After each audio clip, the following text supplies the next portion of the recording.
Hey, good morning, friends and family. Man, it's good to see y'all here. Hey, give it up for Pastor Jonathan. Woo! Listen, he had an amazingly huge day yesterday. Graduation party for his son Josh. They worked all day. I don't even know why he's here with his eyes open. It was a big day. So, Pastor Jonathan, thanks for kicking us into this today. Hey, today we're going to jump into one of the most famous and infamous and interesting, weird and wild and wonderful and maybe even helpful stories or events from the Bible. Now, to make sure that it's helpful to you, let me just ask you this question. This will kind of set the tone for us. How many of you are in or have ever been in a challenging situation for your life? Anybody? Yeah. How many of you believe you will ever be in another challenging situation for your life? Yeah, right, that's all of us. So the reality is, today, this message is for you, because that's exactly what we're going to talk about this morning. Hey, so welcome in. We are super glad you're here, whether this is your first time or maybe your 100th time. We are super glad that you are here. We are launching, as Pastor Jonathan said, a brand new message series for the summer. Today we launch it for the next 12 weeks, and it's called Summer Faves and Summer Waves. And isn't that a great graphic? I love it. Yeah, I love that. And the idea is pretty simple. We're going to go back and we're going to dig out some of our very favorite events from the Bible, and then we're going to mine the treasure out of those. Those are events that are still making waves in the world today. And you're going to find that out as we walk through each of these weeks together. Whether it was an event from 2,000 years ago or even 3,000 years ago, it still has meaningful impact for your life today. And I think it's going to be a really, really super fun series and fun summer. So today's event, it comes from Scripture, comes from the Old Testament. So if that's not familiar to you, the Old Testament is like the front half of your Bible. Everything up until Jesus was born is the Old Testament, and then everything from Jesus' birth after that is called the New Testament, Old and New. Now, the Old Testament, that's the older portion, obviously, and you get people in there like Noah and Samson and Abraham and Moses and Ruth and Daniel and Queen Esther, like some of the most famous heroes of the Jewish faith. Like if you were a Jewish kid back in the day, those are the posters you had on your wall or those you had on your screen. That's who you wanted to be like. Now, today's event is not about one of those heroes. In fact, today's event really centers around one of the villains. His name was King Nebuchadnezzar. And the reason he's one of the villains is he conquered the Jewish people not once and not twice, but 3 different times. He was the most famous, the most prolific king the Babylonian Empire ever had. So like 605 BC, his dad dies. He takes over the throne really quickly. He was that much loved and respected, and he became the greatest king the Babylonians ever had. He took care of things at home. He made the capital city, which is also called Babylon, one of the most amazing cities in the world. In fact, the Hanging Gardens of Babylon, maybe you've heard of that. They're one of the 7 wonders of the ancient world. That was King Nebuchadnezzar. He was that kind of king. But he also took care of expanding his kingdom. So he went out and conquered more nations around the known world than any other king that Babylon ever knew. So King Nebuchadnezzar, that's who he is. And one of the nations that he conquered was a nation called Judah. And that's the homeland of the Jews. That was part of the promised land that was given to the Israelite people, to the Jews, God's people. Now, every time that Nebuchadnezzar conquered the Jews or the land of Judah, he conquered around 600 BC. He conquered them the first time, and he went in and he took some of the brightest and best, some of the maybe kids of the officials, and he marched them back up to Babylon to be his servants. He did that every time he conquered them. So around 600 BC, he conquered them. 10 years later, there's an uprising. He conquers them again. 5 years later, there's another uprising. He conquers them again. And every time, he's deporting people from their homeland in Judah, mostly around Jerusalem, back up to Babylon. That's what they used to do. You conquer a land, you take the best and the brightest, and you take them up to your land to become your servants, or even sometimes your slaves. And so that's what King Nebuchadnezzar was doing. Now, it's that first conquer, that first deportation we're going to dive into today, because that's when a young man named Daniel was taken from his home and made to go to Babylon. And some friends were taken there with him. Now, Daniel, maybe you've heard of Daniel. Daniel in the lion's den. Does that ring a bell? Yeah, Daniel. That's Daniel. He wrote a book in the Bible. Guess what the book of the Bible, the name of it is? Daniel, right? You sharp as tacks. Yep, Daniel. That's who wrote that. He was a guy deported. But he had some friends go with him during that deportation. And 3 in particular, they're given Hebrew or Jewish names, were Hananiah, Mishael, and Azariah. But you probably know them better as Shadrach, Meshach, and Abednego. When they were deported and sent to Babylon, the king renamed them with non-Jewish names. So he gave them these new names. Or maybe you grew up watching VeggieTales, right? How many of y'all remember VeggieTales? Okay, Rack, Shack, and Benny. All right, remember the giant bunny? Yeah. Okay, that's this story. A little bit deeper than VeggieTales, though, just so you know. But if you spent any time in church, you know their story. And if you never have spent time in church, well, not a worry. You're going to get to hear their story today, and it's an amazing story. So by now, Shadrach, Meshach, and Abednego, when we catch up with them in this story, they've risen above a lot of the other people who were deported with them, and they were even rose above many of the Babylonian leaders that are already in place.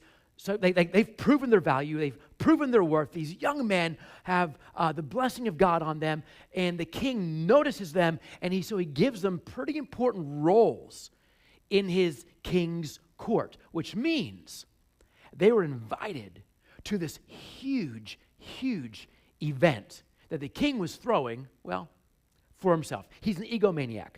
And he's thrown this huge event. He wants his entire nation, his own people, plus all the people he's brought in from other nations to know just how really amazing he himself is. So he throws this huge party out on the plains of Dura. And he's really full of himself. And he wants everybody to know how great he is. So here's how Daniel, who writes about it, describes it for us. We're going to pick up in Daniel chapter 3, beginning with verse 1. There's a lot of scripture today. You'll see it on the screen. We'll break it up and talk about it as we go. So here's what Daniel writes about this event. King Nebuchadnezzar made an image of gold 60 cubits high and 6 cubits wide. Everybody say, wow. I know, I'll explain it in a minute. I know it doesn't mean anything to us in today's language. We'll get there in a moment. 60 cubits high, 6 cubits wide. And he set it up on the plain of Dura in the province of Babylon. He then summoned the satraps, prefects, governors, advisors, treasurers, judges, magistrates.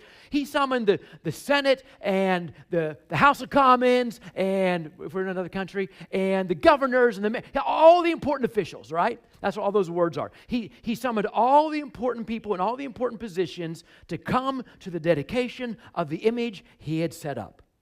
So the satraps, prefects, governors, all the important people, all the officials assembled for the dedication of the image that King Nebuchadnezzar had set up, and they stood before it. Like they're just waiting. Why are we looking at that? Well, that was a statue. That's what he set up, this huge statue made of gold. Probably not real pure gold, because if you know anything about the properties of gold, it's a soft metal. It's not going to be strong enough to hold something this massive. So it was probably an alloy, or maybe it was gold plated on the outside with gold, but it's shining in the Dura sun like pure gold. And this statue is 90 feet tall and 9 feet wide. It's kind of weird dimensions, right? Really tall and pretty narrow. But it's a pretty big statue, at least back then. But to give us some reference for how big it actually was, or maybe wasn't, does anybody know what the biggest statue in the world is today? It's called the Statue of Unity. It's in India, and it is that. Take a look at that. That's a bridge leading over to it. This thing is massive. It's 597 feet tall. That is 3 feet shy of 2 football fields straight up. It's enormous.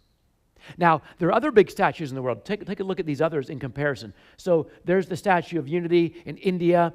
There's the Spring Temple Buddha in China. That one is not as tall. It's 394 feet tall. There's a statue in Japan that's really big. Now, our Statue of Liberty, if you can see it compared, it's 305 feet tall, which is really misleading because it's not really that tall. The base is 157 feet, and just around 150 feet is actually statue itself. So it's not really as tall as we want to think it is.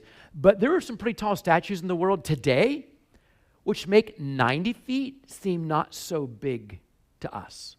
But back then, this thing was massive. Maybe a more closer to home comparison. Who here has ever been to Jamonville? Jamonville up in the mountain? The big cross on top of the hill? Okay, so that's not too far from us. That cross is 60 feet tall. It can be seen for 50 miles. Like 50 miles away, you can still see that cross.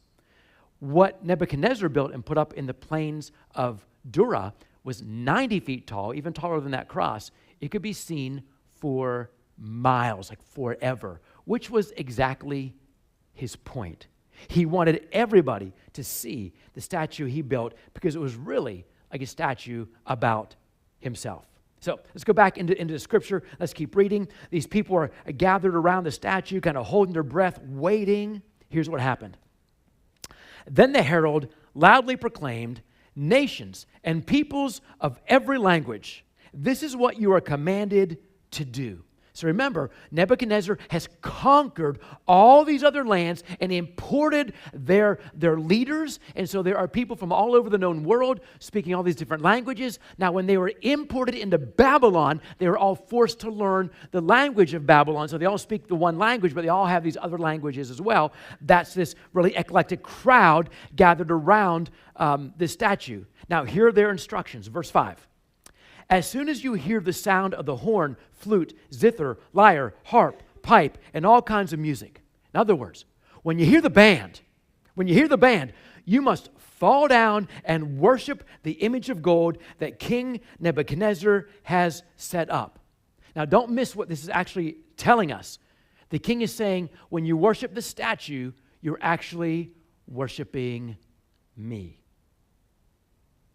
Whoever does not fall down and worship will immediately be thrown into a blazing furnace. And that wasn't an empty threat. This is not the first time that the people around this king heard about that. This king had a history of throwing people he didn't like into their fiery furnace. So when they hear this, they know he's serious. So here's what happened, verse 7. Therefore, because of that, as soon as all these people heard the sound of the horn, flute, zither, lyre, harp, and all kinds of music, all the nations and peoples of every language fell down and worshiped the image of gold that King Nebuchadnezzar had set up. So let's get a picture of this scene. You've got this really like egomaniac king riding the high of all these people gathered around his statue that are really there to worship him. This is just filling his cup to overflowing. This guy is he's crazy with this worship of him. But then, these 3 tattletales. You ever known a tattletale in your life? Yeah, these 3 tattletales. They come to the king and they say, "Hey, king, great show, beautiful statue, love what you're doing with the place. But king, do you remember those 3 young men? Remember those 3 young men we brought from Jerusalem? Remember Shadrach, Meshach, and Abednego?" The king goes, "Yeah, those are good boys, aren't they?" They say, "Well, not today, they're not. Because king, they're not bowing down and worshiping.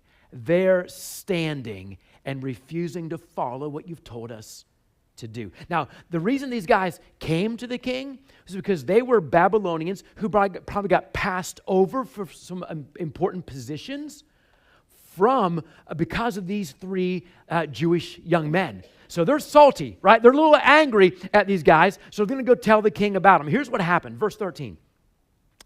Furious with rage, Nebuchadnezzar summoned Shadrach, Meshach, and Abednego. So these men were brought before the king, and Nebuchadnezzar said to them, "Is it true, Shadrach, Meshach, and Abednego, that you do not serve my gods or worship the image of gold I have set up? Now, when you hear the sound of the horn, when the band plays, if you are ready to fall down and worship the image I made, very good. But if you do not worship it, you will be thrown immediately into a blazing furnace. Then what God will be able to rescue you from my hand?" So, let's look at this little passage. The king's mad, right? He's mad, but he wants to give them a do-over. He wants to give them a second chance. He's like, let's just call a do-over, and this time, guys, I like you guys. I've given you good positions. You're good for me. When you hear the music start, just bow down. And these guys are like, "Hey, king, you can restart the band 100 times. It's not going to happen." Pay attention. Pay attention, friends, to the very last line of what we read. The king said, "Hey, if that's the case, then what God, and in his mind, this is a rhetorical question, what God will be able to rescue you from my hand?" Don't miss what he's saying.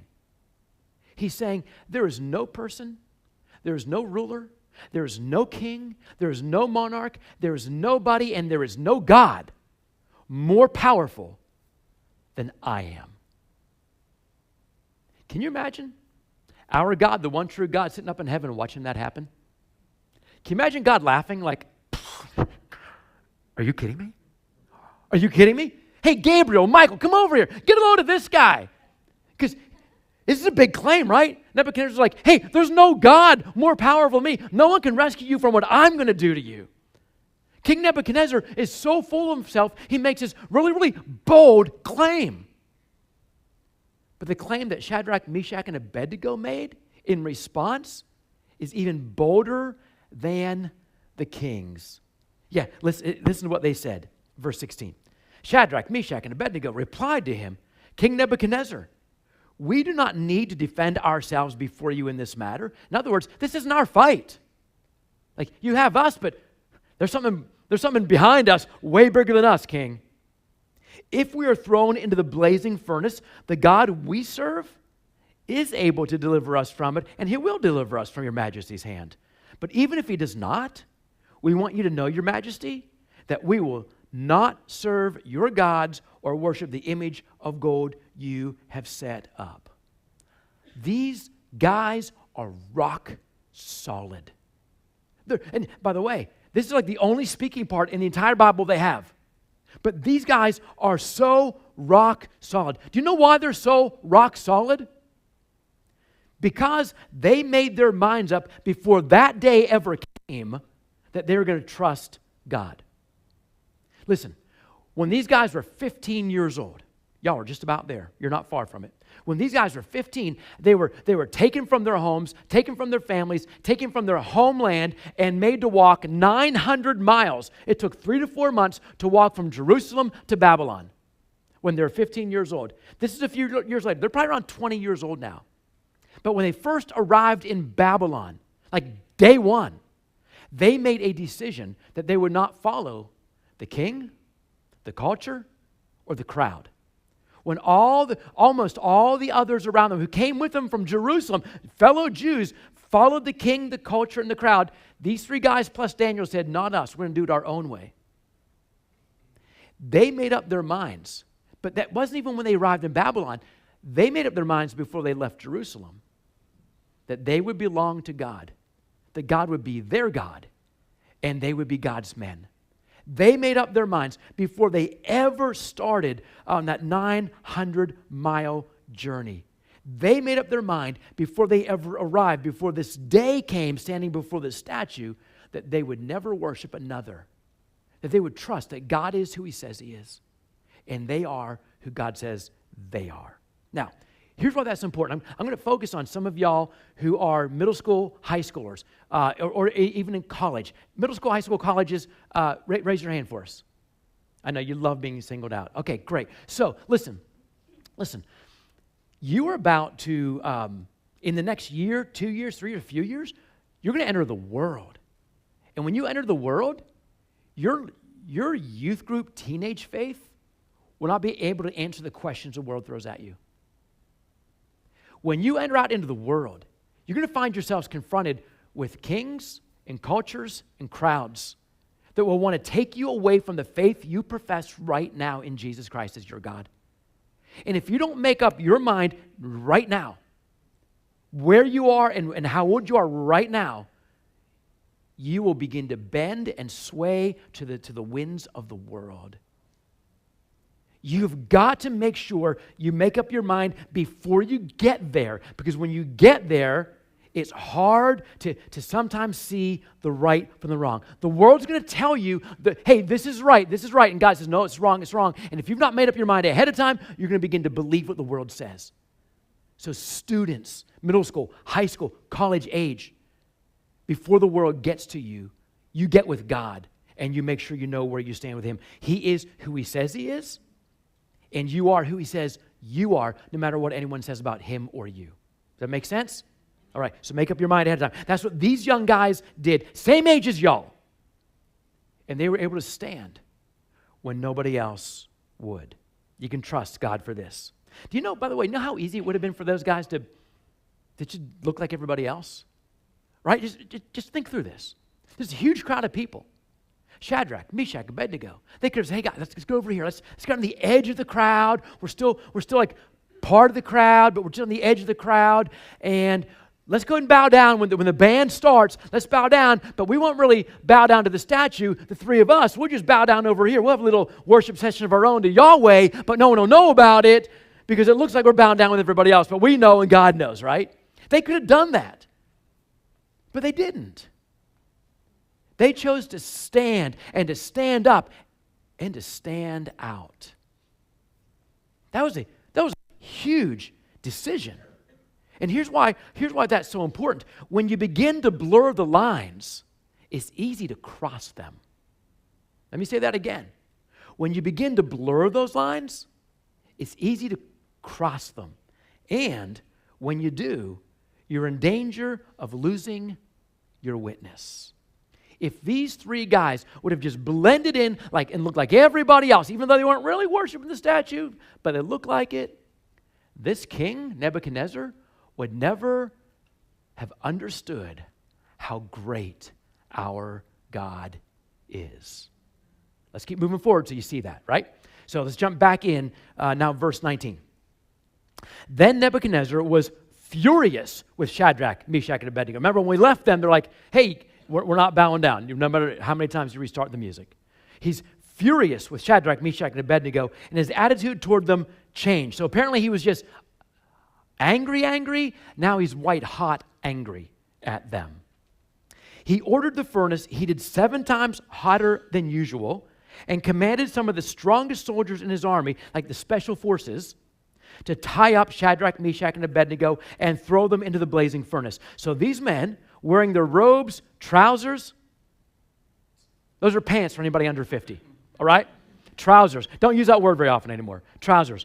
Turbans and other clothes were bound and thrown into the blazing furnace. The king's command was so urgent and the furnace so hot that the flames of the fire killed the soldiers who took up Shadrach, Meshach, and Abednego. And these 3 men, firmly tied, fell into the blazing furnace. End of story. Except that it's not, right? So Nebuchadnezzar, he's so mad. His face is contorted. He's spitting when he's talking. He's so absolutely enraged. He orders the furnace to full blast. Then he tells his strongest soldiers, tie these 3 guys up, walk them up there, throw them in, and the moment they take them up there, the heat is so intense, those strong soldiers are incinerated on the spot. Like little piles of ashes. And Shadrach, Meshach, and Abednego, fully bound with ropes, fall into the furnace. And I'll bet at that point, King Nebuchadnezzar's like, good riddance. I'm glad to be rid of those guys. I'm so mad at them. He's walking back to sit down on his chair or throne. I can't believe that they don't recognize who I am and how great. What in the world? he jumped up from his seat. He ran as close to the fire as he could get. And he's looking in. Apparently there's a doorway or an opening, something. And he looks in. And he hollers out to his other advisors, hey guys, didn't we throw 3 guys in there? They're like, yeah. This is what he said. He said, look, I see 4 men walking around in the fire, unbound and unharmed. And the 4th looks like a son of the gods. Nebuchadnezzar then approached the opening of the blazing furnace and shouted, Shadrach, Meshach, Abednego, servants of the Most High God, come out, come here. Wait a minute, king. Like 3 minutes ago, there was no Most High God. You were the Most High. Nobody can rescue anybody from your hand. You're the Most High power, O king. Something drastic has changed. These men come out and they're not burned. Their clothes weren't burned. Their hair wasn't burned. Their shoes weren't burned. Nothing on them was even smelling like smoke. So last Sunday night, Marsh and I hosted all the youth over at our house. Had a blast, by the way. Glad we found your phone. We had a blast, by the way. Picture 20-something like senior highs running around our backyard around the fire. And before anybody else got there, I had the fire going. Nice little fire pit, great for cooking, hot dogs, marshmallows. Until Nathan Larson showed up. A lot of you know Nathan Larson, right? And Nathan shows up, and as always, I give him control of the fire because he's just like a perfect guy to do that. He just knows fires. And so that's not made it sound like he's dangerous. He's not dangerous. He just has to build campfires. He's a camper. And so within 5 minutes, he had 30 logs on the fire. Not like a towering inferno. It was all controlled, but it was the most beautiful campfire. Listen, if you need to build a fire, call Nathan Larson. Dude's got skills. And it's this gorgeous fire, and it put out the heat. But I guarantee you, anybody that even walked around the fire went home smelling like smoke. That's what fires do, right? These guys come out of the fire, and they don't even smell like smoke. I mean, like nothing is clinging to them. Nothing's burnt.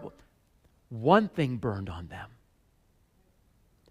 Did you catch that? Say it again, Marcia. The ropes.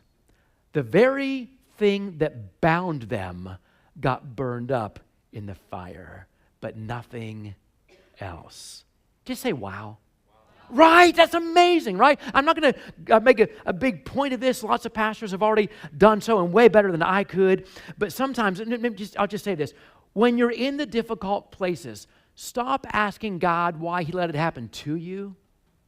And maybe start asking him to show you what he's burning off of you or out of you. Because only in the fire do some things get burnt off or out of us. Okay, that's all for that. Let's finish the story. This king is so amazed. He's so amazed by what he's just witnessed that he makes a new decree. Listen to this. Then Nebuchadnezzar said, Praise be to the God of Shadrach, Meshach, and Abednego, who has sent his angel and rescued his servants, which he claimed 5 minutes earlier nobody could do. They trusted in him and defied the king's command and were willing to give up their lives rather than serve or worship any god except their own God. Therefore, I decree that the people of any nation or language who say anything against the God of Shadrach, Meshach, and Abednego be cut into pieces and their houses be turned into piles. I love the way this guy thinks. In a morbid, hey, if you say anything about God, we're going to slice off your head and crush your house. Right? He's got all kinds of ways to torture people or kill people. You'll be cut into pieces, your houses be turned into piles of rubble, for no other God can save in this way. Now, he's not saying there's only one God. People in that culture, they believe in lots of different gods. We'll talk about that in a minute. But he's saying at least there's one God that's all-powerful. That's a step, right? That's a step in the right direction. He's saying, hey, there's one God more powerful than all the other gods. And what a switch for this king to see that. Because 10 minutes ago, nobody's more powerful than me. Oh, wait. Yes, there is. He's the God of Shadrach, Meshach, and Abednego. He's so moved, he makes this ridiculous decree. We're going to cut you into pieces. We're going to just crush your house. Like, why would you waste real estate? I don't know. But if you say anything against this God, we're going to take it out on you. And I would love to tell you that this king changed his mind for good, but he vacillates like every other chapter. you keep reading, he's like, God is great. God who? God is great. God what? So just know that, but it's a step, right? It's a step for him. But here's the thing. This event is not about a king who changed his mind.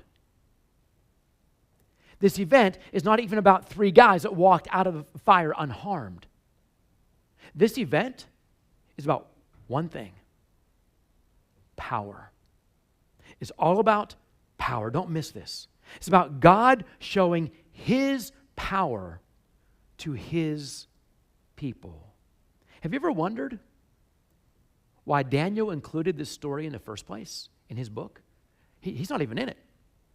Most of what Daniel writes, hey, here's what happened to me. Here's a dream I had. Here's a vision I interpreted this dream.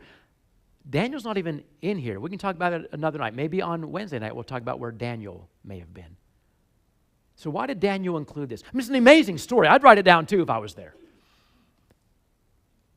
But remember, there were the people, the Israelites. Remember their context? They've been deported from their homes and homeland, and they're living as servants and slaves in Babylon. And back in that day, it was generally understood among people of the world that every nation had their own God. And whatever nation was winning in the wars in the world, well, that God was obviously the strongest God at the time. And while the Jews did not believe that, don't you think they wondered? Hey, God, where are you? God, this heathen king comes into our land, your land, God? He comes into your promised land. He goes into your capital city, God. He goes to your temple and destroys your temple, God. Nebuchadnezzar was the one that wiped out the temple. Don't you think the Jews were wondering after a little while, like, God, are you that strong? We thought you were. God, where are you? God, we thought you were bigger than this. God, we thought you were stronger than this. Did we get this wrong? And I don't know if you've ever been there or not. I've been there. God, I thought you would swoop in by now and save the day. God, I thought by now you would take that sickness away. I thought by now you'd heal my son or my daughter. I thought by now you'd put my family back together. God, I thought you were bigger than this and stronger than this. Listen, the reason the Jews were defeated and deported wasn't because God was weak, because they were weak. Listen, when God gave them the promised land, he gave it to them with really clear commands. Hey, be my people. Don't worry about the other people that live here. Do not follow their kings, their cultures, or their crowds. But you know what God's people did? Oh, look at that king. Oh, I like that culture. I like being part of the crowd. And they just began walking away from God. And it happened over and over and over again, to the point God said, you know what? I need to discipline my people so they remember who I am. And he actually sent Nebuchadnezzar down to capture them and take them back. God told them, this is what I did. This was like Nebuchadnezzar thought he's some big, powerful king. The truth is, he's just a pawn in God's plan. And here's what's so interesting about Nebuchadnezzar. He's named after his god, the god of the Babylonians, whose name was Nabu. And Nabu, he was thought to be the scribe of all the gods. So Nabu, when you see a picture of him or a statue of him or depiction of him, he's usually with a clay tablet and a stylus or a pen. Not real threatening as a god, right? What are you going to do, write me to death? Yeah, that's exactly what he did. What they believed he did. He was the scribe of the gods. He wrote down and delivered the fate of people as prescribed by the different gods. So when Nabu said it, it was done. It was signed, sealed, and delivered. Like when you throw 3 people into a fiery furnace, they die. Except they didn't. Do you see what God did? He said, you think you've got a powerful God named Nabu who determines what happens in this world? Let me show you that you don't. Let me show you who I am. And I will defeat him right in front of you. And he did. Don't you think the Israelites needed to see that? Our God is the strongest God, the only true God. This is what God does for you and me. He reminded them that he is who he says he is. And they are who he says they are, his beloved. So here's how this breaks down for you and me today. This is how it makes waves in your life. Here's your takeaway. God's power allows you to walk into difficult situations. We don't claim, or we should never claim, that the minute you give your life to Jesus, life gets easy. You will walk into hard times. You will walk through some fires in this life. But now, you know Jesus is with you. And he is more powerful than anything that's around you or happening to you.